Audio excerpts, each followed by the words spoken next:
मौजूदा दौर में हिंसा और दंगों में शामिल होने को लेकर एक बड़ा सेटबैक है।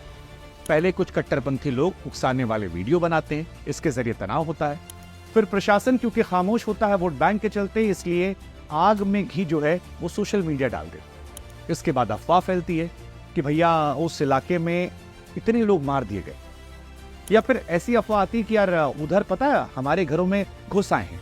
कुछ लोग कहते हैं कि भीड़ धावा बोल दी है, सोशल मीडिया पर सब वायरल होने लगता है।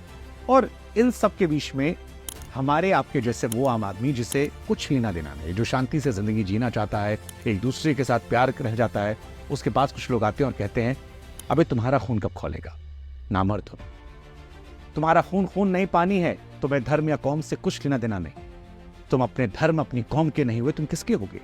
वो लोग आएंगे तुम्हारे घर में घुसेंगे, जब तुम्हारी औरतों तुम्हारी महिलाओं के साथ कुछ करेंगे तब जाकर तुम्हें पता चले। और ये वो क्षण होता है जो एक आम आदमी जो सुकून से जिंदगी गुजार रहा है, जो शायद एक अच्छा इंसान, एक अच्छा पिता, अच्छा एम्प्लॉय, अच्छा बेटा होता है, एक मजदूर, सरकारी नौकर, इंजीनियर, पुलिस वाला, मेरे जैसा पत्रकार, जिससे जिंदगी भर कोई हुड़दंगई नहीं की, जो चुपचाप चाहता है कि नौकरी करे, परिवार के साथ घर गुजारे, उसे ललकार ललकार कर ऐसी लानतें दी जाती हैं कि उसे इस दंगे का हिस्सा बने।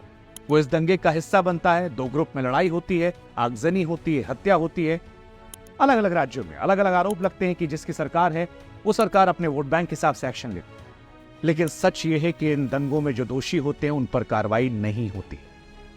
और अगर आपको लगता है होती है तो फिर हर बार यही घटनाएं इसी पैटर्न में नहीं होती। पॉलिटिकल पार्टीज को फायदा नहीं मिलता, छोट भैये नेता जो यहां पर बड़ी बड़ी बातें करते हैं धर्म के नाम पर, वो अपनी सियासत को चमकाकर कुछ सालों बाद नेता मंत्री नहीं बन जाते। समझना आपको है, और अभी भी नहीं समझेंगे तो फिर बहुत देर जाए।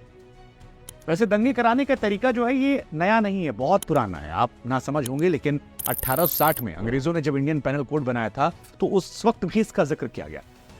इंडियन पैनल कोड यानी आईपीसी में सेक्शन 188 में यह कहा गया था कि जो ड्यूटी पर मौजूद किसी अफसर की बात ना मानने के बारे में बात करता है। इस सेक्शन में एक बाकायदा उदाहरण अंग्रेजों ने उस जमाने में दे दिया था, जिसे हम आप या सरकारें नहीं समझ पाती हैं या समझ कर ना समझ होती हैं।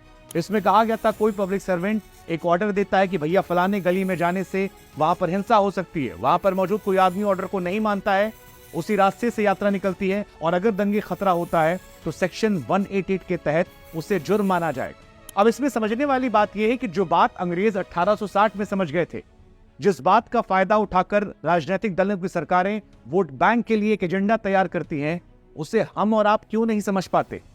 क्यों हम उनके नुमाइंदे बन जाते हैं? क्यों हम और आप फंसते हैं? क्यों एक के बाद हमारे घर के बच्चे जेल जाते हैं जबकि नेताओं के साथ कुछ नहीं होता? कुछ कहानियां सुनाते हैं, आपको शायद समझ में आ जाए। लोग दंगों में जब हिस्सा लेते हैं तो कई लोगों को जान से हाथ धोना पड़ता है। भीड़ जब हिंसा करती है तो शायद किसी को पता नहीं होता कि शिकार कौन हो जाएगा, और उस घटना के बाद उनके घर वालों का लंबा संघर्ष होता है, जो आपको सुनना चाहिए, समझना चाहिए इस उदाहरण से।